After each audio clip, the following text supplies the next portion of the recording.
Hey, Scott from Aristocop.com here. Seth from TheShrinkingPastor.com. Together, the three of us, we are Markwood Men's Breakfast Club. Welcome once again. I hope you're back. If not, welcome for the first time. How are you, boy? I'm good. How are you? I, too, am good. What? I am That's well. excellent. I am well. You couldn't handle it, huh? Yeah. So what are you smoking? Sutliff. Black Swans, I think. Really? Same as last week? Yeah, in a different pipe, though. Well, that's good. I'm smoking Sutliff Black Swan in the same pipe. Same as last week, huh? Same as last week. Cool. We're cool kids. Yeah, we are. So what are we going to talk about this week? I forget. Okay. Maybe you could give me a hint. No. Actually, no, I do. I know. So something happened about 2 weeks ago. I was looking for an article on something that had happened back probably in the 1950s. And I was doing this at work, and I just couldn't find it. And so as I got to looking around, first off, I was getting so frustrated because I'm getting to these websites that would give me like the first paragraph of the article I'm looking for, and then it kind of fades away, and it says, to read the article, you'll need to subscribe to New York Times or whatever it is. So finally, I went looking around and came across newspapers.com. And that... Isn't that a bit hypocritical? What? That newspapers has a website? Oh, gosh, yeah. Yeah. No doubt about it. They should be ashamed of themselves. Well, newspapers.com is a repository of sorts. Kind of reminds me a little bit of Google Books, where it looks like they're getting their hands on every newspaper they can, getting permission to make it available by subscription. So these modern newspapers that it has? Some modern, but mostly old newspapers. So they had a 7-day free trial, and I thought, I can't lose on that as long as I remember to cancel it. So I put it on my calendar for 6 days later to cancel it. Now, you do know that in most cases, you can cancel it immediately. Yes. And they'll still give you the full 7 days. Yes. I found that out after I canceled it 5 days later, and it said, well, we're going to miss you, but you got the next couple days to play. And that's true. That's true of, and I don't know if that has something to do with the law. I know legally, if you give someone a gift, that you cannot charge them for the gift. And so it might have something to do with, this is a free trial, you get it no matter what, you're just on the hook if you don't cancel. Right. Well, because I've never had a situation where I cancel something and they say, okay, but you're not going to get the remainder of your time. Yeah, okay, good point. So I'm not sure how much of this I've shared with you, because I know I talked with you briefly about this on the phone during the snowstorm. But after I got done getting the stuff I needed for work, I then have that, well, now what? I got this for another week. What can I look up? So, I've got my habits. I look up Missouri Meerschaum. I look up Shopsmith, the tool company I used to work for, whose tools I still use. Dilbert. I looked up Dilbert. Yeah. Actually, I did look up some cartoons to show Smuckers. Nice. And then at some point I thought, I wonder if I could find my birth announcement. Because we had been told that my birth being 2 days after my brother-in-law's birth in Dayton, and we didn't know each other until like junior high school, that those were both in the same newspaper. I never did find any of that information. But that sent me down a rabbit hole looking for family members. And where I wound up was back in the 1800s. And I was looking up information about my, I want to say great-grandfather, right? Great-grandfather. Maybe one off there. And one of the first things I discovered about him was his obituary, which I'd seen before. Right. I saw his obituary like 3 years ago. Oh, no, I didn't see his obituary. What I saw 3 years ago was he was mentioned in a history of Tennessee in the Civil War. Right? Okay. That was a book, and there was I remember that. a paragraph written about this gentleman. I think we talked about that here. Maybe. Lewis A. Markwood. Okay? Lewis A. Markwood. And what it said about this gentleman was that he fought in the War of 1812. At the age of 12, he enlisted and was a drummer. You know, because back in those days, you would use a drummer to help people give a cadence to their march. So from the age of 12 to 14, he was in the Army. Is a drummer really fighting? Well, that's what happens, the though. war? In a lot of wars, the drummers wind up doing a Right. little bit of fighting. And you know, back in those days, War of 1812, there was some hand-to-hand action going on. I just imagine it ends up like a drumline. Yes, that's what they do. And then they drop their sticks on the drums of the British, in this case. Right. A couple years later, he fought, no longer in the percussion line. He fought in the Mexican-American Wars. And then, at the age of, I want to say, 62, he enlisted and was in the cavalry in the Civil War. Now, again, this is what I learned several years ago. And I knew that they lived in Tennessee, and I knew that they moved to Denver. But what I didn't know about this was that he had been in the Confederate Army, and that bothered me a bit. You know, I've been a Yankee all my life, Right. and you know, I'm not one that believes that we need to divide, that we need to forget the Confederacy. I mean, we've got people who are from families in this area that we know who their family fought bravely in the Civil War, and though I believe their cause was not just, they believed their cause was just. And so I'm not here to disparage them, but I have to say there was a part of me that was kind of bummed out, right? Right. So I've stumbled across his obituary, and I'm reading this obituary, and there's two different verses, and I don't know if these were poems that were written for him or poems that existed Written by him? prior to. Wouldn't think so. So the thing begins talking about Lewis A. Markwood, Esquire. Esquire. Esquire usually means that this person was a lawyer or somehow served in the courts. That's not common that you're just going to give somebody that title. Right.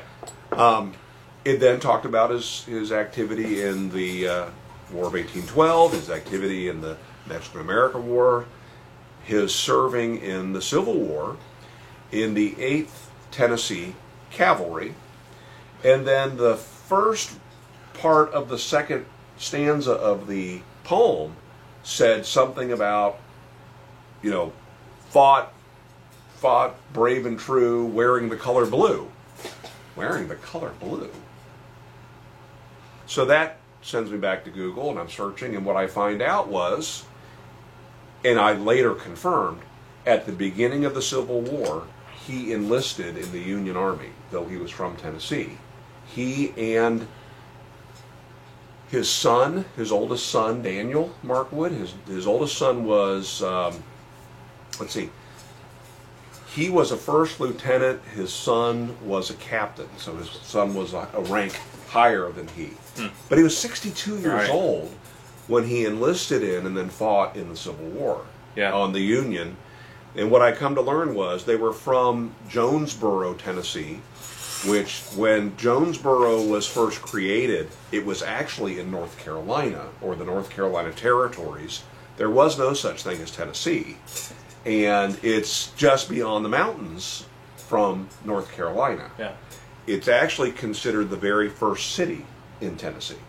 Huh. So it turns out that the folks in that area had more Union leanings, and because it's kind of a mountainous area, it wasn't an area that was reliant upon agriculture. Upon agriculture. Right. Therefore, if people had slaves, they said, and again, this is some of the studying I was doing since then, that they tend to be more housekeepers than farm workers right. or field workers.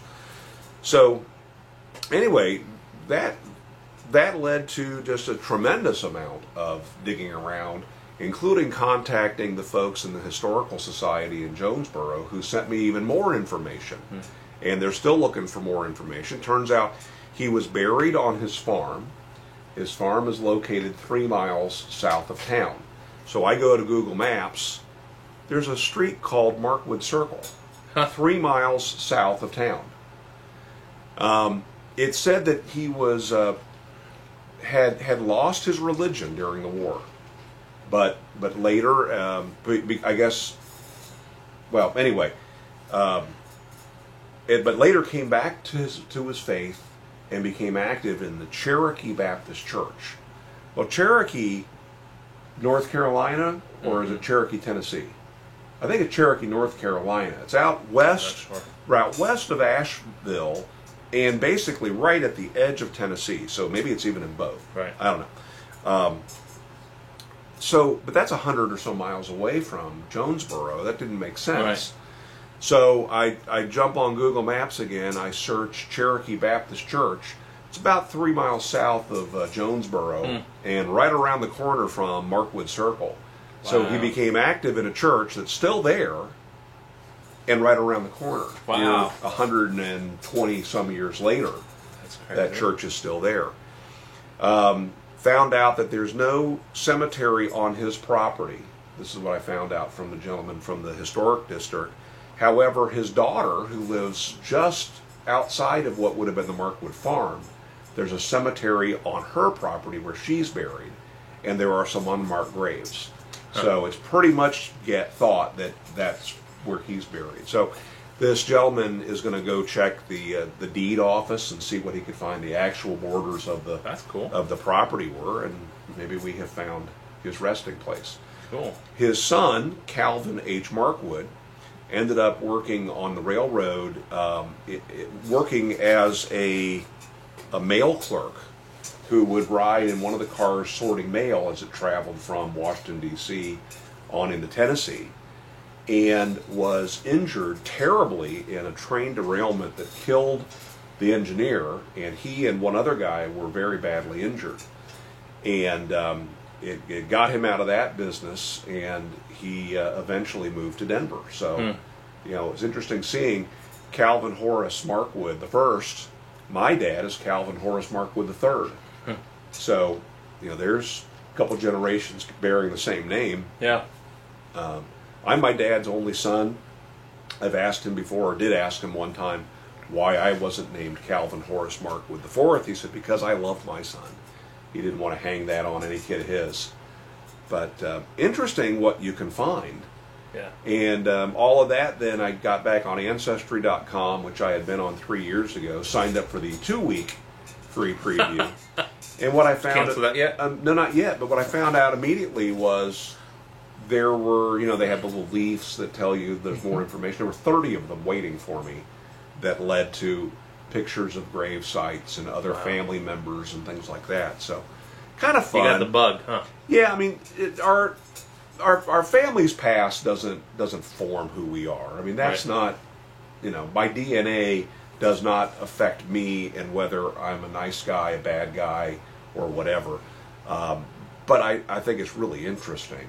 And it kind of makes me want to get my DNA checked. I did a little bit of investigation on that too, and have learned that the Ancestry DNA that you can get from Ancestry.com only tells you about your ancestors. It doesn't give you any of the health data that they can actually glean from your DNA. But 23andMe is a website where they do a DNA test that does give you the health feedback. Yes, it does. They were forced to stop. Right. Okay. Federal government had a problem with it, but they're allowed to do it now. It was, but they changed the information they could give you. Yeah. So they used to. I think that the information they used to give was a bit more specific. Yeah. Maybe diagnostic almost. Right. And they had to stop doing that. Yeah. So, cool. But I'm curious. I'm curious about you. Have you ever done any of those DNA things? And if so, what did you learn? And any of this information that sparks an interest in you, share with us what you find out about yourself and your family. And I swabbed my cheek once in biology class and put it under a slide. Did you? Yeah. Just to look at the bacteria and No, it's lunch particles? well, you're able to look at skin cells. Okay. So there are skin cells in your cheek that if you swab them, you can see. And you know, Tobacco. you could, if you had a strong enough microscope, see the DNA. I guess. Yeah. If you had a particle electron microscope. That was on my list for Christmas, but no one gave me one. Well, you should post to your list to Amazon. Forgot to do that. Yeah, So how about you? I once again I talk long. that's all right. What else did you have on your Nothing. mind? Okay. I think we've taken up enough of these good people's time. Thanks. Appreciate that. What? Thanks for letting me ramble. Oh, yeah. No, it's good. But we'll have. I've got some interesting things. I've been listening to a lot of podcasts and of just. I mentioned one of my goals for this year is to take a bit more time as I'm driving to be intentional about learning new things. And it turns out that the things that I am drawn to are weird and far between in scope. But I will be happy to share some of that stuff with you at a later time. You go using Audible books or No, well, I use Audible for books. I also use Downcast an awful lot for podcasts. So I've discovered a couple of podcasts, one I referenced but didn't go on and on about in a video a couple weeks ago. Is a good one. Talks about the Supreme Court and how certain it really focuses on some just off the beaten path court cases that have really large resounding impacts. Been listening to stuff about emerging technologies, about robotics, culture, and how it affects our day-to-day lives, and some really interesting things. So, got some things to talk about. so the next soon. week maybe. Maybe, perhaps, we'll see. Okay. Well, then we'll leave it with my story. There we go. That's a good one, though. I am curious. I mean, seriously, we're only about 3 miles away from Jonesboro. I'm gonna. We're go over only there. about 3 miles away. about 3 hours away. That's closer That's better? to yeah. Great Grandpa Marco Yeah. is only about 3 miles from. There we go. Right. Only about 3 hours away, and looking at the videos on YouTube that somebody put out, Travel Bureau, I'm sure it's a cool little town, Cool. really neat. So we'll have to go check that out. They have a museum of the city history, and there's lots of buildings that were around at the time of the Civil War. So Yeah. have to go check that out. Awesome. Maybe we'll do a video. There you go. Good idea. Take a table and we'll set up in one of those town squares. I don't know why we. You know what? We can go to the cemetery and involve our ancestors in Marco Ben's Breakfast Club. That would be something. Pour one out for our homies. All right. Is that all? Make it a great week. Bye.